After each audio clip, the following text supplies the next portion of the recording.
El libro de Éxodo tiene, podemos decir que tiene dos divisiones, tiene dos partes, está dividida en dos partes grandes el libro de Éxodo.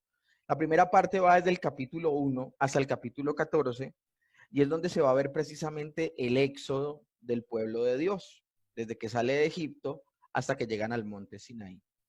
A partir del capítulo 15 hasta el capítulo 40, si no estoy mal, lo que va a suceder con el libro es que se va a hablar de los problemas que se levantan al interior del pueblo de Israel y nos vamos a dar cuenta que Israel no es que sea muy diferente a los egipcios.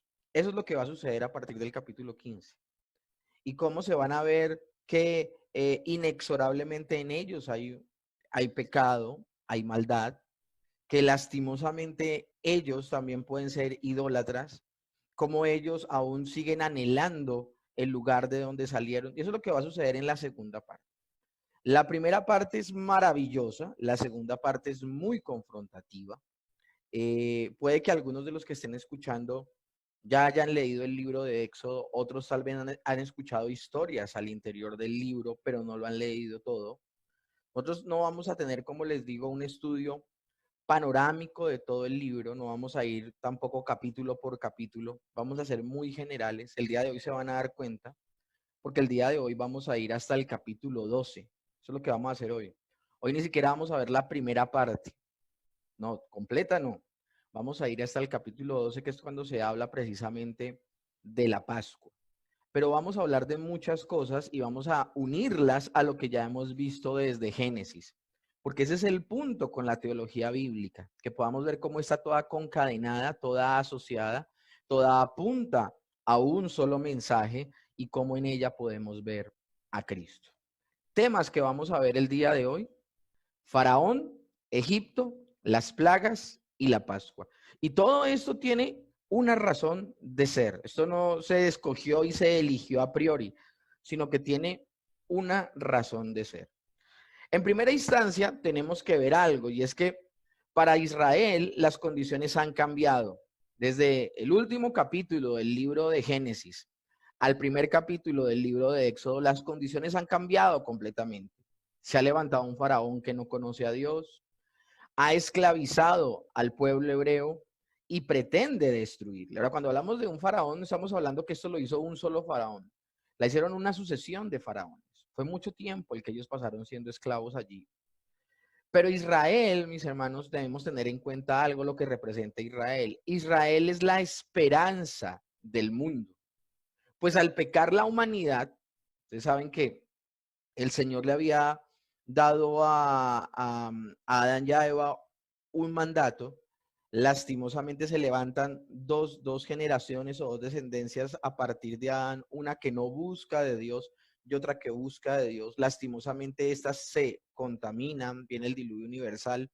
Cuando salen del arca, a pesar de que Dios ha guardado a estas 8 personas, aún dentro del arca hay personas que también dejan de temer a Dios y se tuercen. Y lastimosamente llega un momento donde la mayoría de personas están haciendo es lo que bien les parece.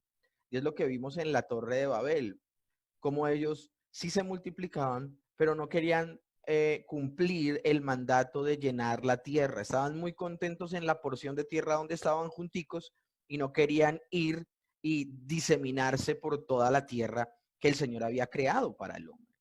Entonces, por esa razón, al pecar gravemente contra Dios, el Señor trae las lenguas, los divide y en ese momento se forman las naciones, pero la mayoría de las naciones, podríamos decir que todas las naciones, se empiezan a levantar en el paganismo, en buscar a dioses conforme a su corazón, conforme a su arbitrio.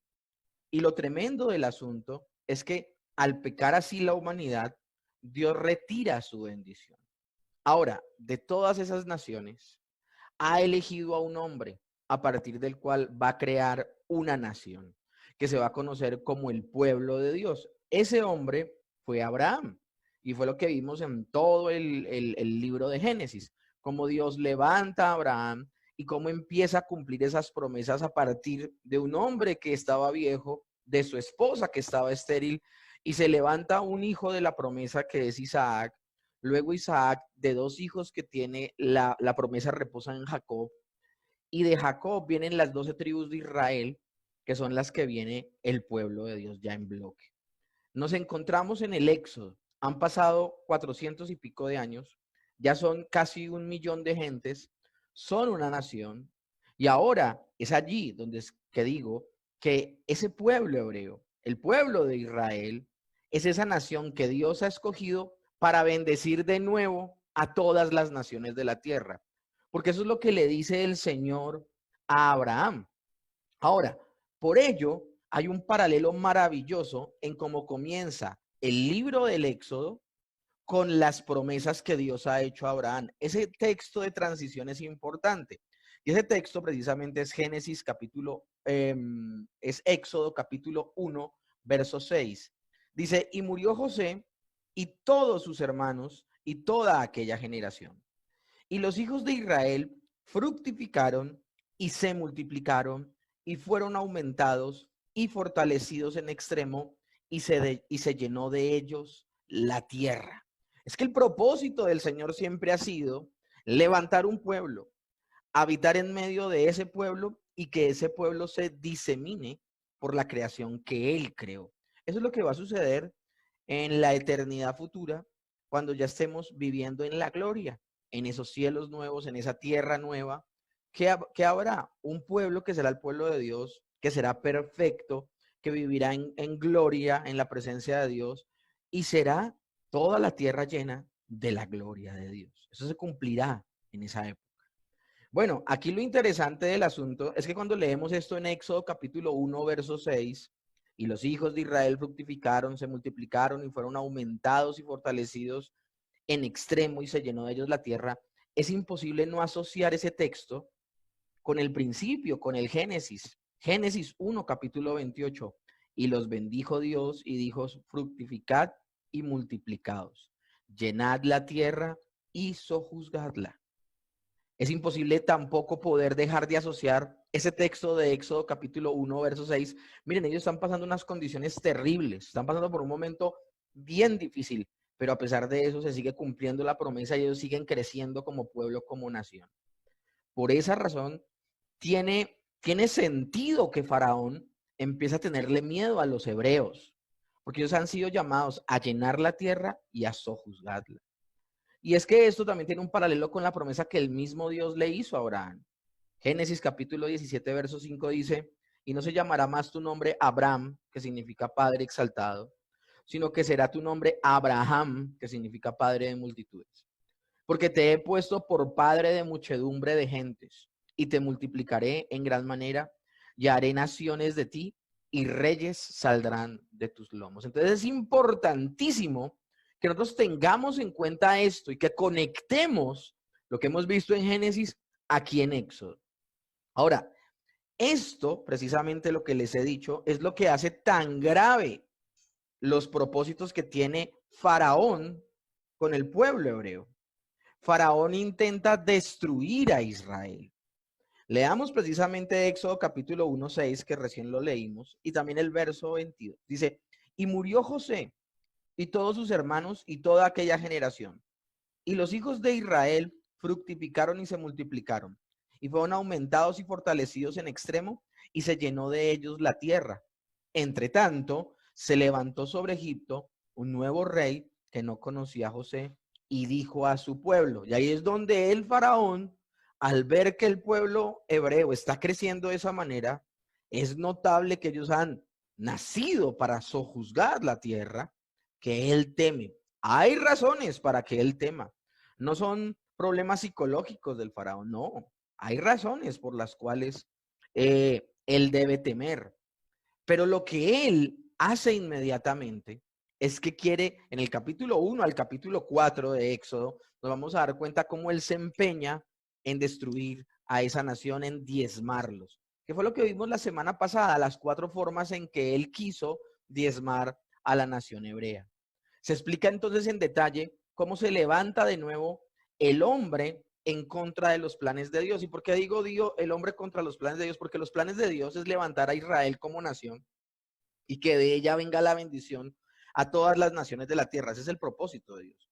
Y el propósito de Faraón es que no ve a Israel como una bendición, sino que lo ve como un problema y él quiere destruirlo. Él quiere evitar ese crecimiento que es providencial y que viene directamente del mismo Dios. Entonces Egipto, en este orden de ideas, Faraón con este deseo y todos los egipcios siguiendo los deseos de Faraón, podemos ver entonces a Egipto cómo se convierte en una nueva Babel que quiere seguir su propia agenda y no la agenda que ha establecido Dios. En el pasado no quisieron diseminarse por toda la tierra, quisieron quedarse en un lugarcito chiquitico y haciendo una torre hasta el cielo. Ahora Faraón quiere entrometerse en la agenda de Dios, no quiere permitir que el pueblo que Dios ha levantado crezca. Faraón entonces busca entorpecer el hecho de que el pueblo hebreo se siga multiplicando. Y Faraón entonces, con este deseo maligno, se vuelve una figura terrible, oscura, malvada, que hasta justifica la muerte de los niños en pos de sus propósitos. Porque él pone edictos donde le dice a los soldados que tienen que botar a los niños al río y muchos niños murieron por mano de ese edicto. Y desde aquí entonces inicia un conflicto entre Dios y el hombre. Porque recuérdense que el faraón tenía la reputación delante de los egipcios que era el Dios hombre. De hecho, cuando hablaba faraón decían, faraón, Dios hombre habla. Una cosa así, una cosa tenaz. Entonces, desde aquí inicia ese conflicto entre Dios, el verdadero Dios, y el hombre. Ahora, tú y yo sabemos de antemano quién es el que va a ganar en esta confrontación, en esta batalla. Tenemos que mencionar algo bien interesante. El libertador de Israel, esto se los nombré yo la semana pasada, es como un recorderis. El libertador, esta parte, ¿no? Porque la otra parte de las 10 plagas sí se las voy a nombrar solo a partir de hoy. El libertador de Israel no es Moisés, sino Jehová. Sin embargo, la sombra del instrumento humano llena las páginas de todo este libro de Éxodo. Después del llamamiento de Moisés, se presenta entonces el conflicto entre Jehová, el verdadero Dios, y Faraón, que es el hombre queriéndose hacer Dios. Se trata de la cuestión entonces de quién de los dos es Dios. Ese es el conflicto. Por esa razón ustedes van a ver que Moisés trae la primera de las 10 plagas, que es el agua convertida en sangre, y los magos de Faraón logran replicar el milagro. Eso es interesante. Y al replicar el milagro, Faraón se endurece, porque solamente ve a Moisés como un charlatán, como alguien que puede hacer pruebas mágicas y que sencillamente lo quiere engañar. De hecho, antes de el agua convertida en sangre, lo que hace Moisés por consejo de Dios es tomar su vara, botarla al piso, y cuando la vara cae al piso, se convierte en serpiente. Y los magos de Faraón hacen exactamente lo mismo, botan sus varas al piso y se convierten en serpientes. La Biblia relata que la serpiente, la vara de Moisés, se come a las serpientes las varas de los brujos y de los adivinos de Faraón. Entonces, hay una confrontación, nosotros no podemos perder de vista esto, hay un combate, a ver quién es quién. Y las plagas precisamente entran a ser una demostración irrefutable del señorío de Dios sobre el universo. Los egipcios eran, y aún al día de hoy muchos de ellos son politeístas, politeístas. Ellos tenían muchos dioses, entonces tenían un dios del agua, de la fertilidad, de la siembra, mejor dicho, tenían dioses para todo. Las 10 plagas lo que hacen es avergonzar a 10 de las deidades más importantes de Egipto. Eso es lo que está haciendo el Señor. Ahora, la máxima deidad de Egipto, falsa, era el mismo Faraón. Y por eso cada vez que dice la escritura, y Faraón endureció su corazón, está lo que vemos nosotros es un hombre testarudo.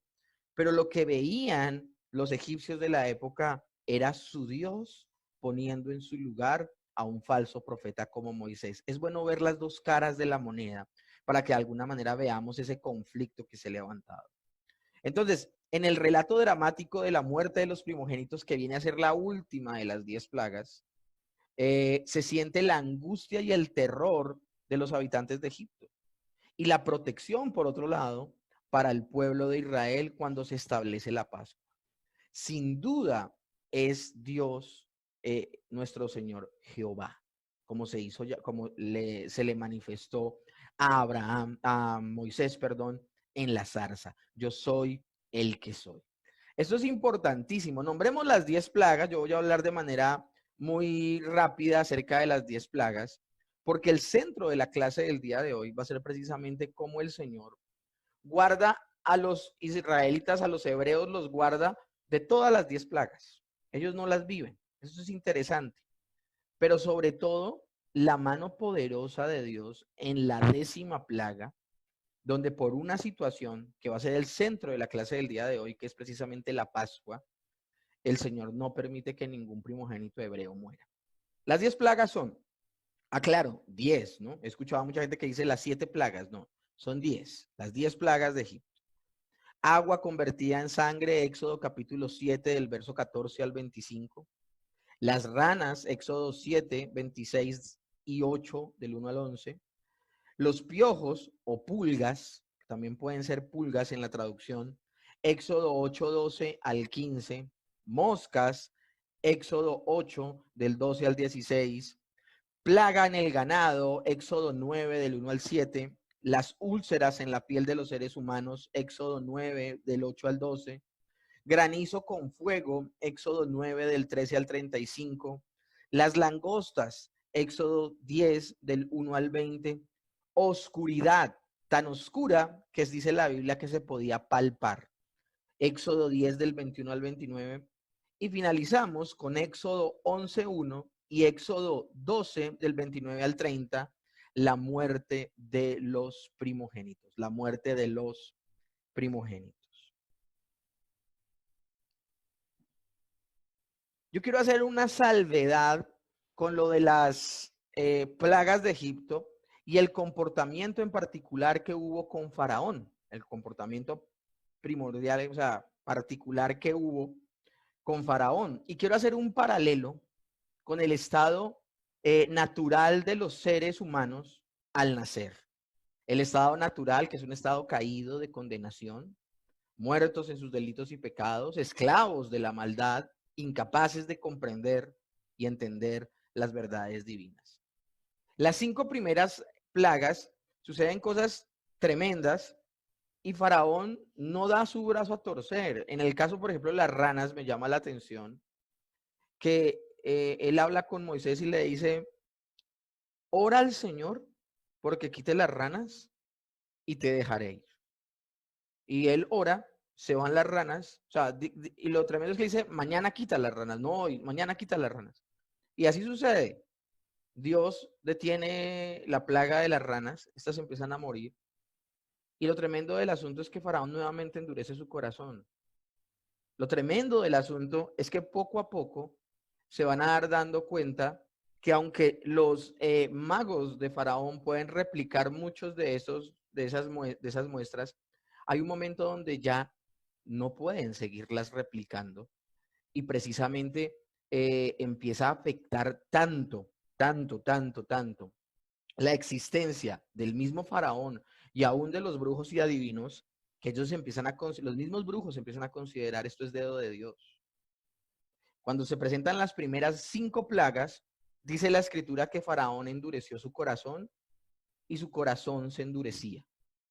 Pero luego de la 6ª plaga, ya la palabra de Dios dice que Dios es quien endurece el corazón de Faraón. Y esto tengo que leer el texto de lo que aparece en las escrituras en el Nuevo Testamento en cabeza del apóstol Pablo. Él dice en Romanos capítulo 9, verso 15 al 18 lo siguiente. Pues a Moisés dice, tendré misericordia del que yo tenga misericordia y me compadeceré del que yo me compadezca. Así que no depende del que quiere ni del que corre, sino de Dios que tiene misericordia.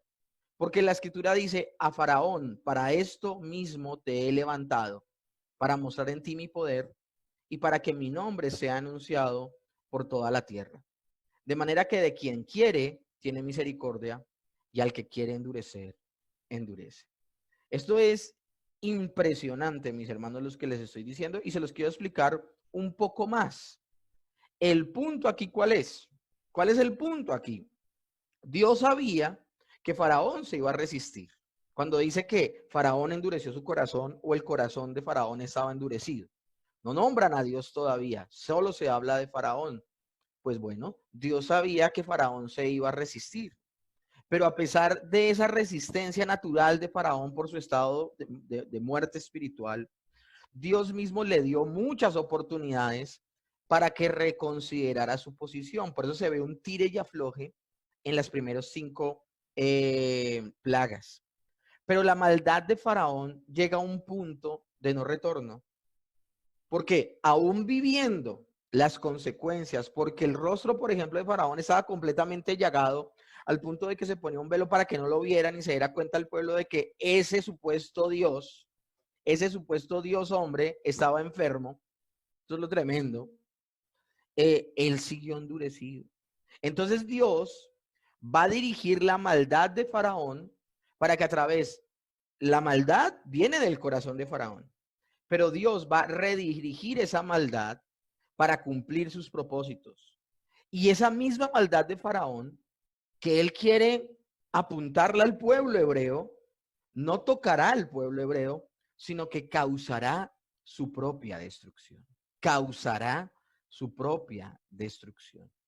Lo tremendo del asunto es que las palabras de muerte de los primogénitos salen de la boca de Faraón y él es el mismo que levanta un edicto en contra suya. Y esa última plaga va a afectar a todos los primogénitos del pueblo de Egipto. Hablemos un poco entonces de la muerte de los primogénitos.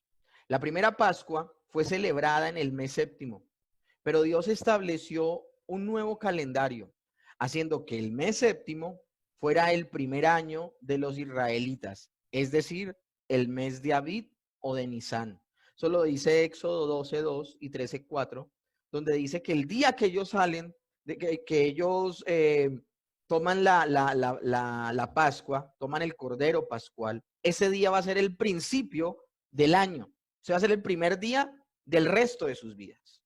O sea, es un nuevo tiempo, porque estaban en esclavitud, y ahora viene un nuevo tiempo, que es un tiempo de libertad. El Señor es el que los está librando. Esto es algo increíble, aún su fecha, su calendario cambia.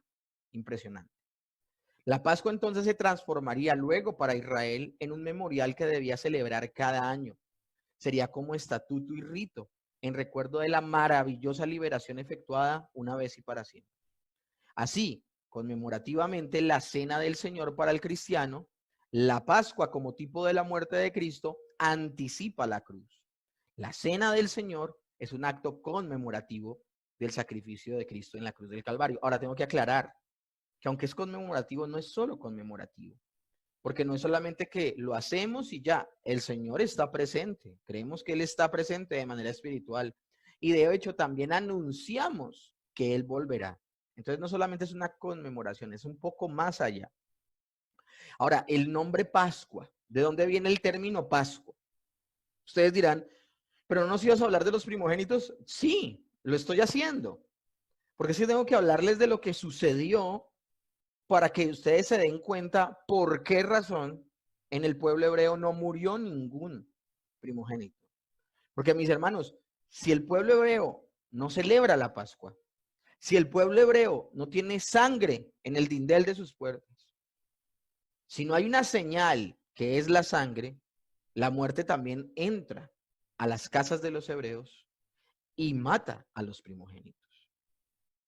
No sé, a veces muchas personas tienen la idea de que el ángel de la muerte vino, pero ustedes leen con detalle y ojalá puedan hacer la tarea. Lean con detalle ese pasaje. A veces se repiten tantas veces una misma cosa que uno se queda como con esa idea. Pero ustedes lean el texto y el texto ustedes se van a dar cuenta que fue el mismo Dios. Escúchenme bien. Fue el mismo Dios el que visitó ese día a Egipto. ¿Quién fue el que mató a los primogénitos? Dios mismo. A veces uno se hace ideas en la cabeza. Esto yo lo he visto, por ejemplo, con la historia de Saulo de Tarso, que él se cayó del caballo. ¿Dónde dice la Biblia que él se cayó del caballo? Sé que se cayó. pero no el caballo. Ya a veces uno tiene esas ideas, ¿no? Y escucha a uno que lo predican y lo predican y lo predican.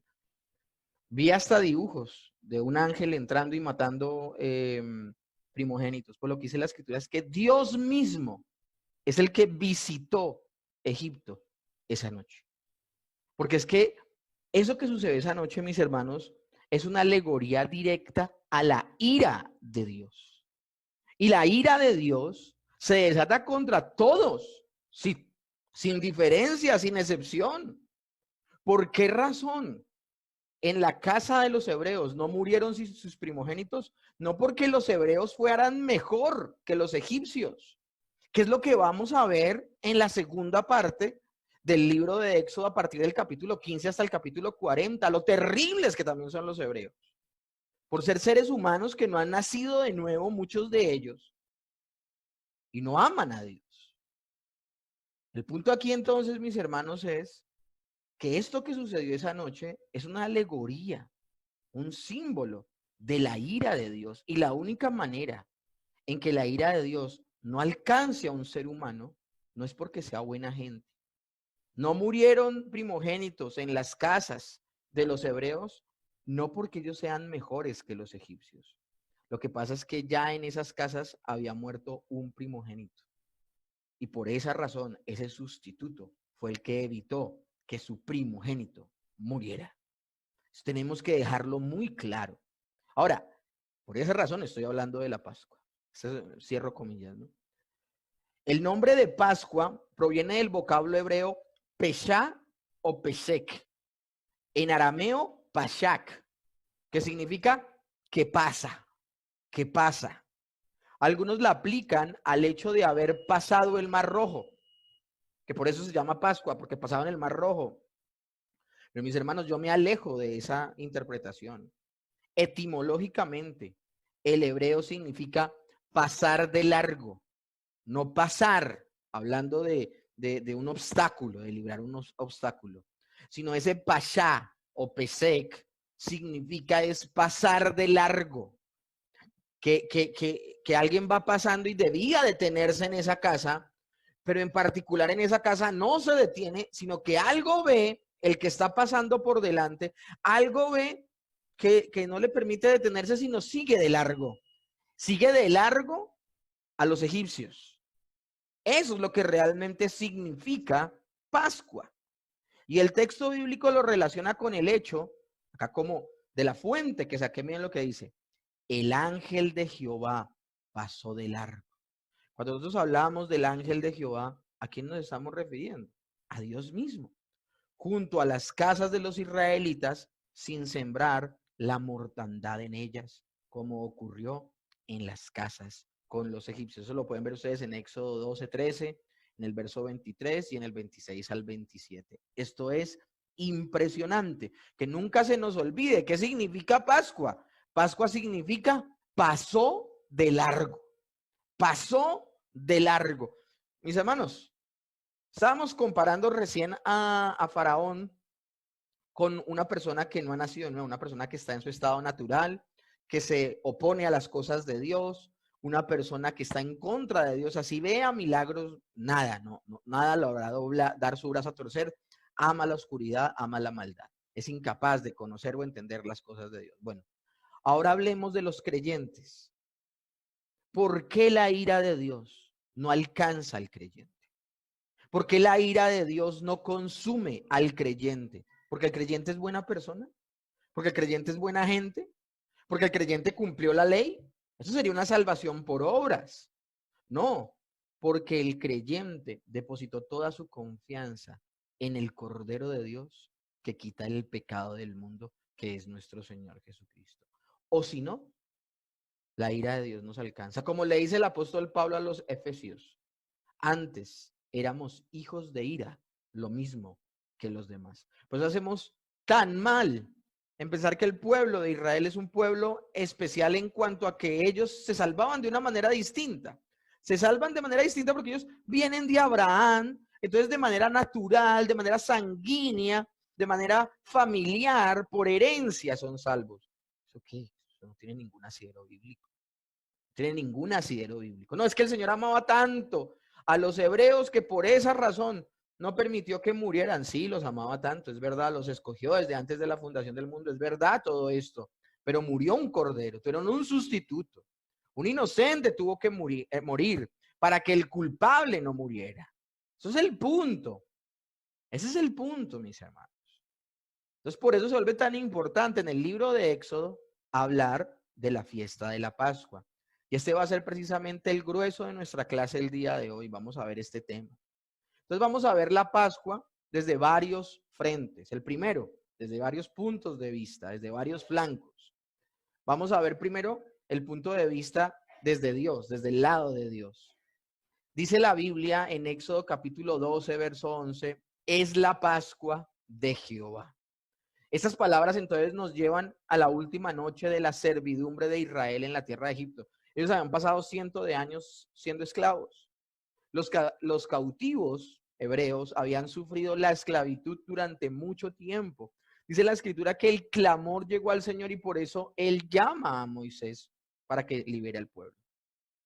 Dios en su Consejo Supremo había decretado que amaneciera un día de liberación. Ahora, esto es importantísimo aclararlo porque han pasado 9 plagas antes y nada que los dejan salir. A veces nosotros como que perdemos de vista ciertas cosas. Ahorita nos vamos a dar cuenta cómo ellos debían tomar la cena, la Pascua, perdón. Cómo debían tomar, bueno, esa cena pascual, cómo debían tomarla. Debían tomarla vestidos, como si fueran a salir, listos para salir, ceñidos sus lomos. Tenían que comérsela rápido, a prisa, porque el Señor ya los iba a sacar. Ahora, les tengo noticias. Ellos se comen la Pascua y aún no han muerto los primogénitos. Eso es interesante. Y todo lo que ellos hacen es un acto de fe, porque ya 9 veces los han dejado vestidos. Ahora, en ninguna de las otros lugares Moisés dijo, alístense que nos vamos. No, Moisés sencillamente iba y le decía a Faraón, por favor, Faraón, deja ir a mi pueblo, y no los dejaba ir. Y antes les ponía más duras labores, más dura servidumbre, los latigaban más. Se cree que murieron muchos hebreos en ese proceso de liberación. Una cosa terrible, impresionante. Bueno, el punto aquí, mis hermanos, ¿cuál es? El punto es que es un acto de fe, la misma Pascua como tal, porque el Señor lleva a que todo su pueblo, el pueblo hebreo, esté a la expectativa de que esa será la última noche como esclavos y al día siguiente saldrán a la libertad. Pero esto demandaba de ellos fe, porque ya 9 veces les habían dicho que no. ¿Qué haría esta 10ª vez algo distinto? Precisamente el Cordero Pascual. Pero Dios en su Consejo Supremo había decretado que amanecería un día de liberación. Y ese día llegó. Ningún poder humano podía detenerlo, ni siquiera Faraón, que era fanfarrón y decía que era Dios. El pueblo escogido tenía que ser libre. Como dijimos, el pecado impide todo reposo al hombre. Desde su caída en el pecado, él trabajó con dolor y reemplazó al reposo de la creación. ¿Cuál fue una de las consecuencias de que Adán hubiese pecado? Con sudor ganarás el pan. Sembrarás la tierra y cosecharás de ella espinos y abrojos. O sea, ¿qué diferencia el estado de Adán cuando estaba en el jardín del Edén a cuando fue expulsado del jardín del Edén? Entró en un tiempo de trabajo y de servidumbre. Ese trabajo y esa servidumbre la traen y son consecuencia también del pecado. Entonces, Dios sale de su reposo, se pone nuevamente en acción porque Él quiere traer reposo a su pueblo. Recordemos las palabras del Señor Jesucristo, donde decía, mi Padre hasta ahora trabaja y yo trabajo. ¿Por qué? Porque están trabajando por la salvación de los que ellos han decidido, de aquellos que Dios ha decidido amar. No hay reposo, mis hermanos, entonces. No hay reposo, mis hermanos, sin redención. Esa es la diferencia entre las 9 plagas anteriores que no lograron la libertad del pueblo y la 10ª. Esa es la diferencia. En las 9 plagas anteriores no se había derramado sangre, no había habido remisión, no había habido redención. Hasta que hay redención es que el pueblo es libre. Esto es lo que nos muestra entonces la Pascua, como figura de la obra de la cruz plenamente cumplida. Por eso en Juan capítulo 19, verso 30, el Señor dice, consumado es, consumado es. Sigamos viendo el lado de Dios, sigamos viendo el lado de Dios. Dios ordena el sacrificio cruento de un cordero como sustituto. Era necesario. Éxodo capítulo 12, del 3 al 6. Asimismo, Dios tenía su cordero proféticamente anunciado. Isaías capítulo 53. 600 años antes de que sucediera en la cruz, el Señor ya lo había hablado por boca del profeta Isaías. Y ya destinado desde antes de la fundación del mundo. Primera de Pedro 1:20. Por eso, el libro de Éxodo en el capítulo 12 no habla nunca de muchos corderos.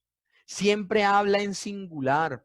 Aun cuando cada familia debía sacrificar un cordero, la Biblia nunca se refiere a los corderos. Siempre se refiere al cordero pascual, al cordero pascual, que está en directa consonancia y que refleja y es figura de nuestro Señor Jesucristo. Ahora, la palabra cordero, vuelvo y repito, vuelvo asevero, vuelvo y declaro, siempre se encuentra en estos pasajes de forma singular. En el pensamiento de Dios no había sino un cordero. Dios había designado un solo cordero y ese cordero era su Hijo muy amado. Por eso el sacrificio de Cristo es el verdadero sacrificio que libra de pecado a todos los hijos de Dios. El resto es un símbolo, el resto es una manera de tipificar o de simbolizar. Alguien asombrado me decía, pero ¿cómo todos estos pasajes pueden apuntar a Cristo? Porque es que, mis hermanos, tenemos que ver en orden la Biblia. No se trata de muchos acontecimientos hablando de muchas cosas, sino de todas las escrituras hablando de nuestro Señor Jesucristo.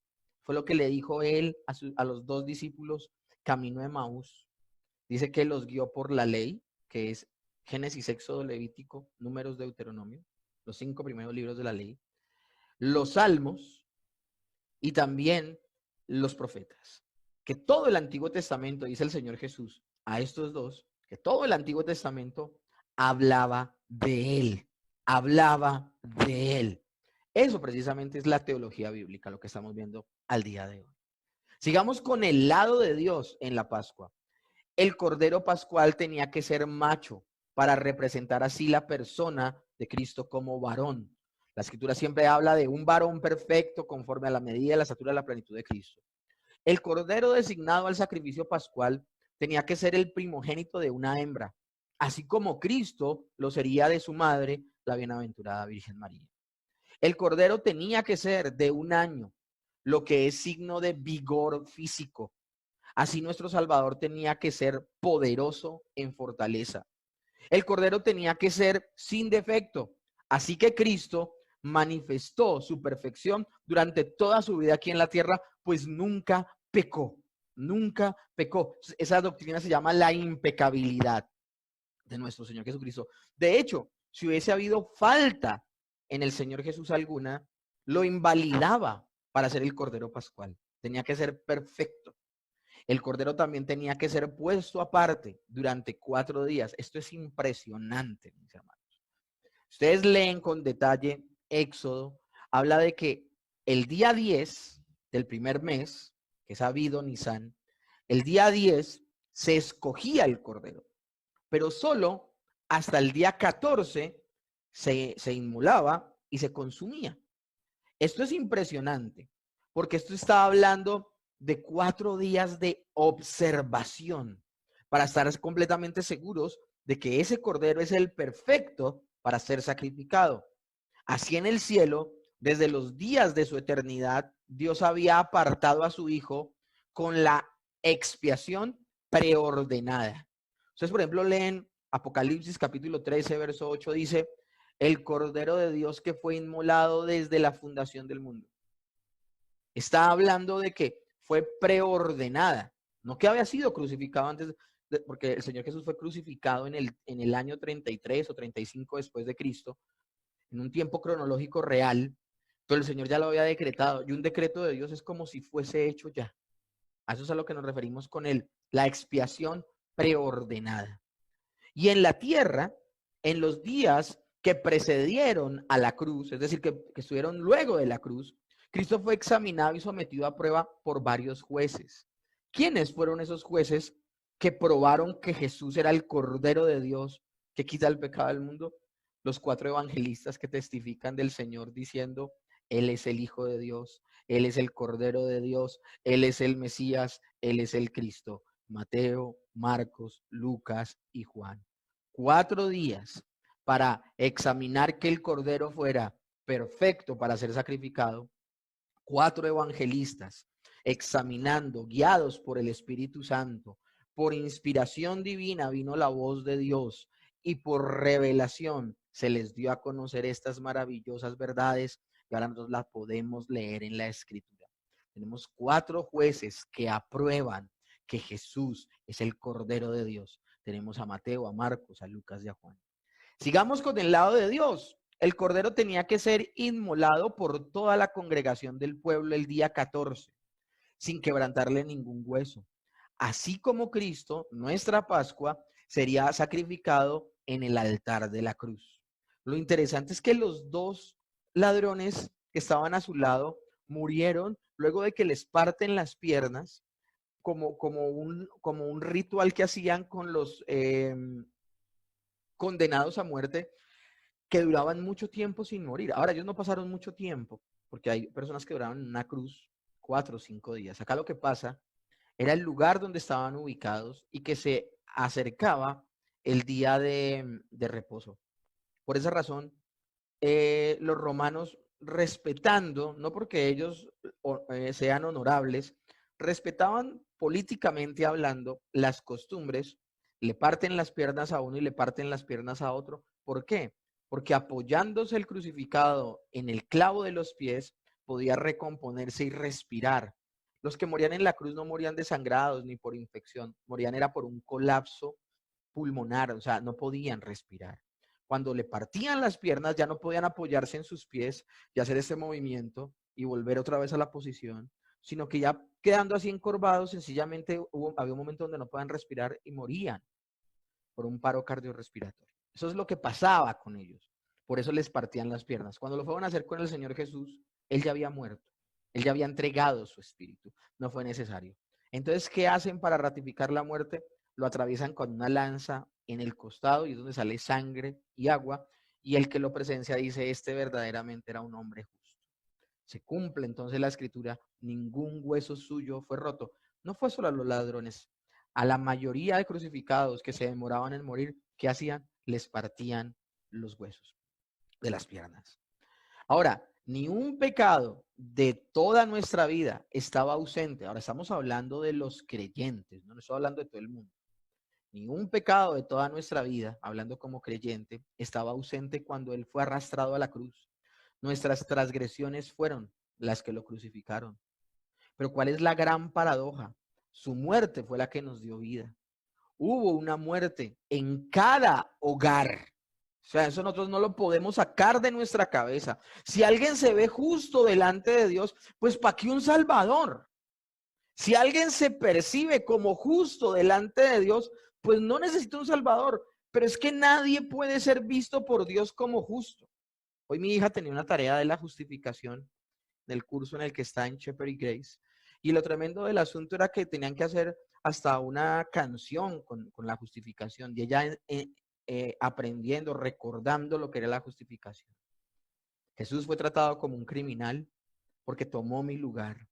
Mas yo fui tratado como un justo perfecto por las justicias de Cristo. Esa es la justificación. Pues mis hermanos, lo mismo sucedió con los hebreos ese día, esa noche. Hubo una muerte en cada hogar. En las casas de los egipcios, por su parte, el hijo primogénito murió. En las casas de los israelitas, el cordero pascual fue el que murió. Pero hubo muerte. Alguna vez yo le decía a alguien, no, en la casa de los hebreos también murieron primogénitos. No, ¿cómo te ocurre? ¿No has leído la Biblia? Sí, porque la he leído, es que te digo. Ahora, cuando le explico, él dice, pues sí. Pues que a veces asumimos cosas y no entendemos. Y eso que entenderlo es muy importante, porque murió ese cordero pascual, el primogénito no murió, no porque fueran mejores. Dice la escritura, y veré la sangre y pasaré de vosotros. Por eso el término Pascua. ¿Qué sangre veía allí Dios? No solo la sangre del cordero que esa noche había sido inmolado. Aquella tarde en cada hogar israelita se había sacrificado un cordero, con su sangre se había manchado la puerta y los dinteles y luego se había consumido su carne. Cuando pasó Dios y vio la sangre como señal, en esa sangre de ese cordero vio la señal de su hijo, el que en el futuro iba a morir y a derramar su sangre por aquellos creyentes e hijos de Dios. La justicia de Dios debía destruir a los egipcios que desechaban su palabra y sus obras, pero también esa justicia debía salvar toda casa sobre cuyos dinteles y postes estuviese puesta la sangre como señal del cordero. Así Dios puede estimar el valor del sacrificio de su cordero, en el cual halló pleno reposo, pleno reposo. Ese tema del día de hoy es fascinante, mis hermanos. Y por eso les digo que hay tanto que aprender de nuestro Señor Jesucristo en el Antiguo Testamento. Ahora veamos el lado del redimido, de la persona que recibe el beneficio del perdón y de la misericordia de Dios. Dios lo ha hecho todo. Él dio gratuitamente el cordero, pero también para ser salvo, todo ser humano debe apropiarse personalmente de la obra de Cristo. Y eso es lo que dice Éxodo capítulo 12, verso 3, cuando dice, tómese cada uno un cordero. Habla de manera personal, en particular. Tómese cada uno un cordero. Entonces, esto es importante. La salvación no es corporativa. La salvación es personal. La salvación es personal. Los hijos de Israel tenían que tomar el cordero, guardarlo el día 14 del mes, inmolarlo, rociar o untar con su sangre mediante un manojo de hisopo, llamado hisop, mojado en ella, el dindel y los dos postes de la puerta de cada una de sus casas. Esto es, puesta sobre la parte de arriba de la puerta, porque la sangre que hacía sagrada la casa para todo aquel que estaba en ella no debía ser pisada. Porque en los dindeles, porque en los postes, perdón, y en el dindel, porque en los postes y en el dindel, porque es una sangre que representa la sangre de Cristo y esa sangre no puede ser que pisoteada. Esto es importantísimo. Pero la sangre derramada tenía que ser usada y mostrarse visiblemente al exterior como una señal protectora que preservaría a toda la familia de la mortandad. ¿Quiénes iban a estar a salvo? Los que estuvieran dentro de esa casa. Por eso, luego se debía permanecer dentro de la casa, pues si alguno salía de ella, la sangre perdía su virtud como señal para salvar a sus moradores, porque esa sangre cubría a los que estaban en esa casa. Conságrame entonces a los primogénitos, dice la Escritura. Todo esto que les he relatado incumbía a toda la familia y por tanto habla de responsabilidad personal. Cada uno de ellos personalmente eran los que decidían si salían o se quedaban en la casa. ¿Qué los refugiaba? No la casa, sino la sangre que marcaba la casa. Ahora, el Señor en Éxodo también dice, consagradme a todo primogénito. Cualquiera que abra matriz de entre los hijos de Israel, mío será. Eso habla de la consagración de los primogénitos de Israel.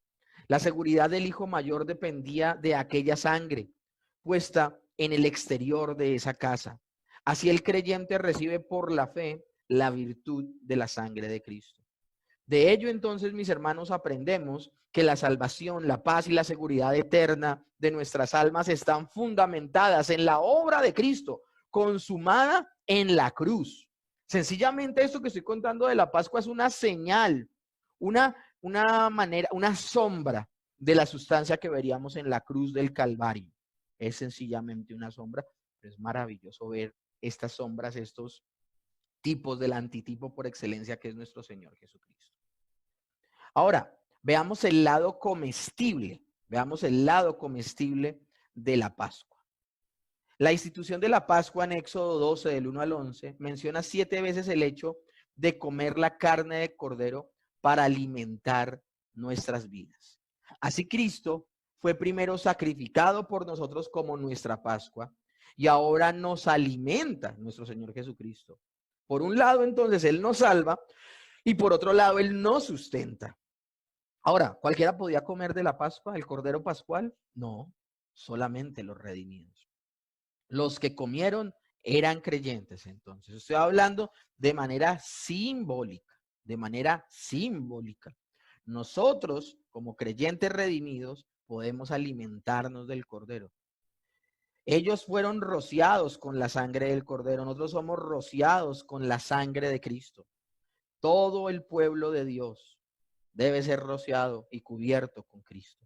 Nosotros somos el nuevo pueblo del Señor y todos podemos participar de la nueva Pascua, que es nuestro Señor Jesucristo. Todos los que vivían en la casa, dice Éxodo 12, del 7 al 8, nosotros como miembros de la nueva familia de Dios, por eso la iglesia es llamada la casa de Dios. Por lo tanto, a la luz de Juan, capítulo 6, verso 57, vemos que el que quiera ser salvo tiene que participar verdaderamente de Cristo. Eso fue el capítulo 6, no sé si ustedes se acuerdan, cuando el Señor multiplica los panes y los peces, la gente se alimenta. Y al día siguiente vuelven y lo buscan para que les vuelva a multiplicar los panes y los peces y el Señor les dice, ustedes son oportunistas, ustedes me buscan porque les di de comer. Trabajen para lo que a vida eterna permanece. Y ustedes no comen de mi carne y no beben de mi sangre, no serán verdaderamente mis discípulos. Y eso es lo tremendo del asunto, mis hermanos. Muchos habían comido lo que Él multiplicó y lo que Él les dio. Pero dice que desde esa vez, desde que Él los confronta, muchos dejaron de ser sus discípulos. Nosotros vamos a ver eso también. Muchas de estas personas que fueron salvadas de esa noche, mis hermanos, más adelante iban a demostrar que definitivamente no eran verdaderos creyentes, que no querían participar verdaderamente, de que cuando, porque habían muchos, y esto es lo terrible, de pronto me estoy adelantando un poco, pero quiero que lo vean en contexto. Habían muchas personas del pueblo de Israel que tomaban el cordero, lo llevaban a que lo sacrificaran en el tabernáculo y ya, como un acto religioso. Pero ellos no tenían esa experiencia real, esa convicción de pecado que decían, hombre, el inocente está muriendo por mi pecado y yo, si no fuera por este inocente, no sería acepto, sino lo hacían como un acto religioso. Eso es comer de lo que el Señor hace sin entenderlo.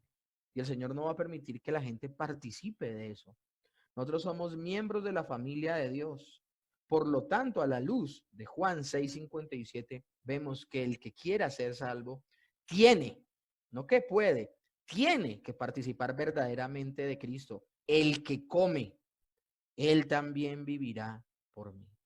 No se trata de comer literalmente la carne ni la sangre, porque mucha gente en ese pasaje, mucha gente se escandaliza porque él dice, el que no come de mi carne y no bebe de mi sangre, no puede seguirme, no puede ser mi discípulo. Ellos se escandalizan, no sé si lo tomaron de manera literal o qué, pues el Señor estaba hablando de participen de mí, participen de mi sacrificio, participen de mi obra. No se trata entonces de comer literalmente su carne ni beber su sangre. Para tener la vida de Jesús es menester apropiarnos espiritualmente con todo nuestro ser de su cuerpo dado y su sangre derramada que quita nuestros pecados, como los alimentos que tomamos que se vuelven parte integral de nuestro cuerpo. Cuando comemos, lo que comemos nos da vitaminas y proteínas y todo lo que necesitamos, se vuelve parte de nuestro cuerpo. Eso es lo que pasa con Cristo, que Cristo se haga parte de nosotros. Eso se llama la unión con Cristo. Así nos apropiamos de la fe, de la obra de la cruz y vivimos por ella. Acto que se cumple una vez y para siempre en la conversión y que es también una acción continua para permanecer en él. Porque las palabras que yo os he hablado son espíritu y vida, dice Juan. Cuando comenta Agustín de Hipona, tú crees y lo comiste ya. Cuando tú crees en Cristo, comiste de él ya. Entonces, mis hermanos, es importantísimo esto. Sigamos hablando del lado comestible de la Pascua. ¿Cómo debía comer el cordero pascual? Bueno, acabé de nombrarles algunas cosas. El cordero debía comerse crudo.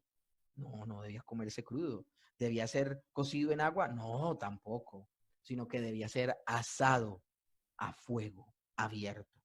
El cordero asado al fuego habla de Cristo sacrificado por nosotros, de sus sufrimientos y de que Él pasaría por el juicio de Dios. El fuego habla del juicio de Dios, lo que hizo que brillara tanto más sus perfecciones. Nosotros ya habíamos hablado de esto del fuego. ¿Ustedes se acuerdan cuando vimos?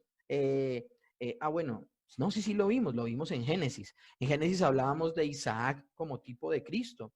Y hablábamos que Isaac con su padre subió camino de 3 días el monte, llevando la cruz encima.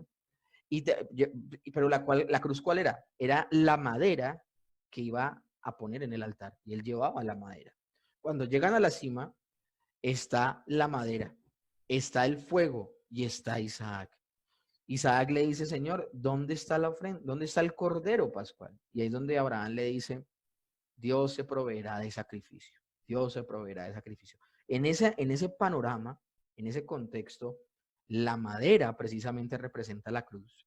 El fuego representa el juicio de Dios que iba a caer, que debe caer sobre los seres humanos representados en Isaac. Pero lo tremendo es que Isaac finalmente no muere, sino que llega un sustituto de Isaac, que es el Cordero Pascual, y sobre ese Cordero es que desciende el fuego, el juicio. Ahí vemos el sustituto maravilloso. Ahora, notemos lo que dice Éxodo 12:9. Su cabeza con sus pies y sus entrañas. Imagínense, está hablando de esto.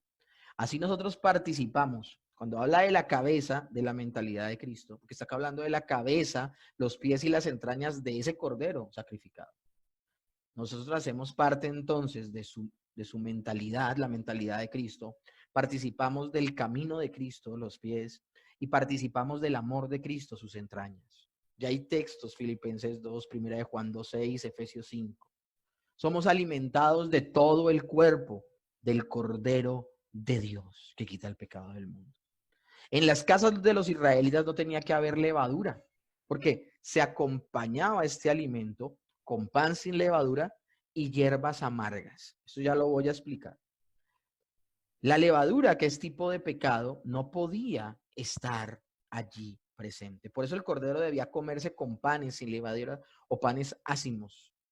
La palabra hebrea para levadura es chamet, que significa literalmente fermentar. Así nuestra vida debe ser santa, sin levadura de maldad, lo que habla de separarnos del mal. No por separarnos del mal fuimos salvos.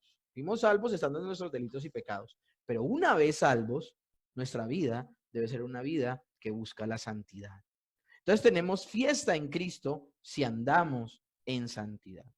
Y finalmente el cordero debía comerse acompañado de hierbas amargas, como se les he dicho. Estas hierbas recordarían a los hijos de Israel la amargura de la esclavitud que ellos habían vivido en Egipto. Y por extensión también representa la amargura del pecado. Ellos deben recordar cómo el pecado amarga la vida de aquel que lo practica y también la amargura del propio juicio que nos merecíamos.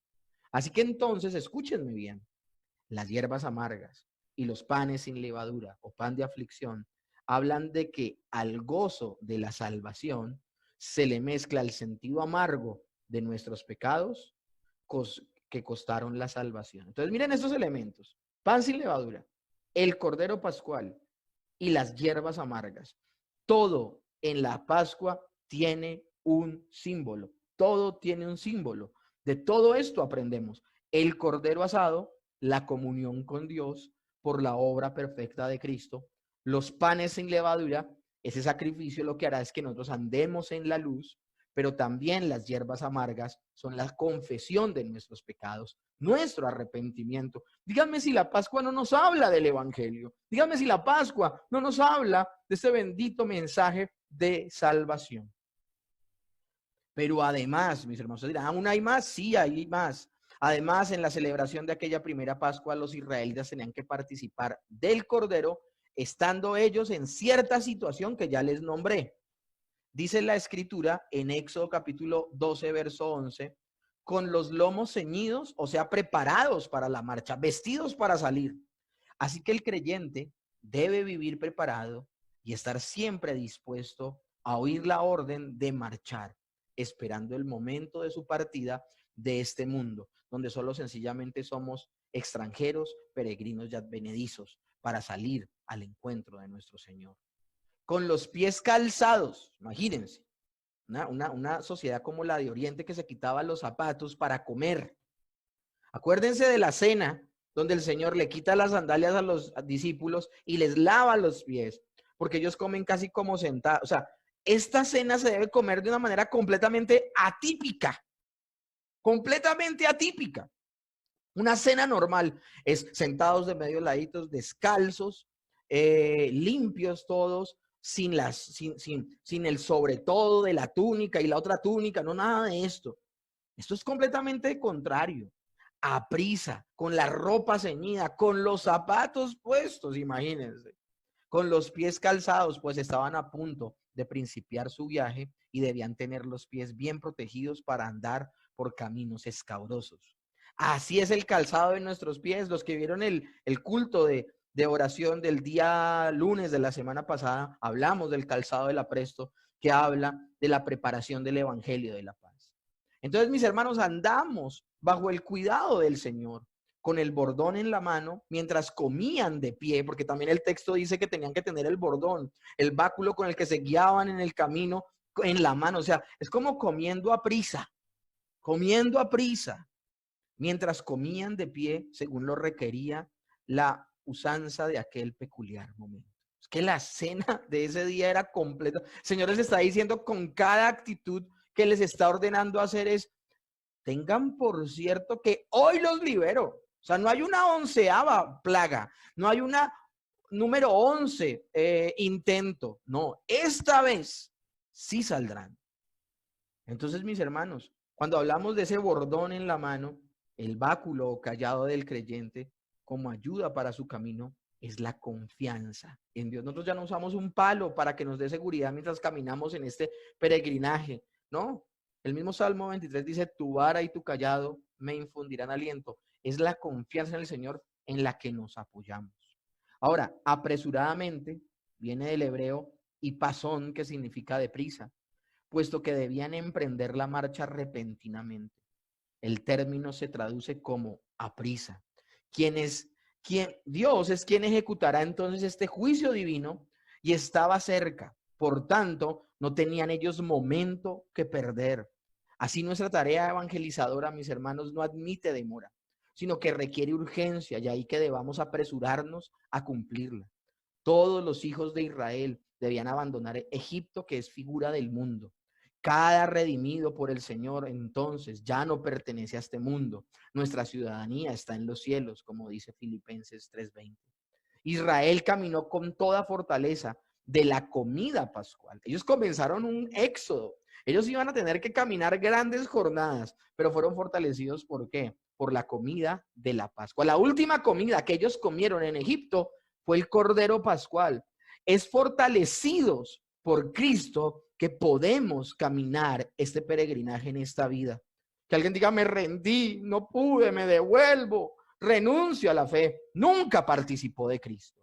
Porque una persona que verdaderamente ha participado de Cristo nunca vuelve atrás. No pone la mano en el arado y vuelve a ver atrás. Solo confortados con Cristo podemos proseguir nuestro viaje de peregrinación. En el Señor está la fortaleza de su pueblo para nunca dejar de perseverar en esta salvación tan grande. Finalmente, el lado conmemorativo como memorial. La salida de Egipto tuvo lugar una vez y para siempre. Yo se los decía la semana pasada. En el libro de Éxodo confluye el pasado, el presente y el futuro. Ellos estaban siendo libres de su pasado de esclavitud.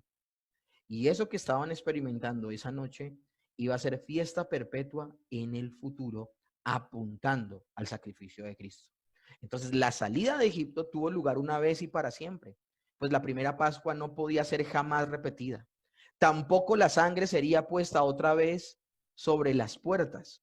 Sin embargo, el Señor había declarado en aquel mismo momento que este día os será en memoria y lo celebraréis como fiesta solemne para Jehová durante vuestras generaciones.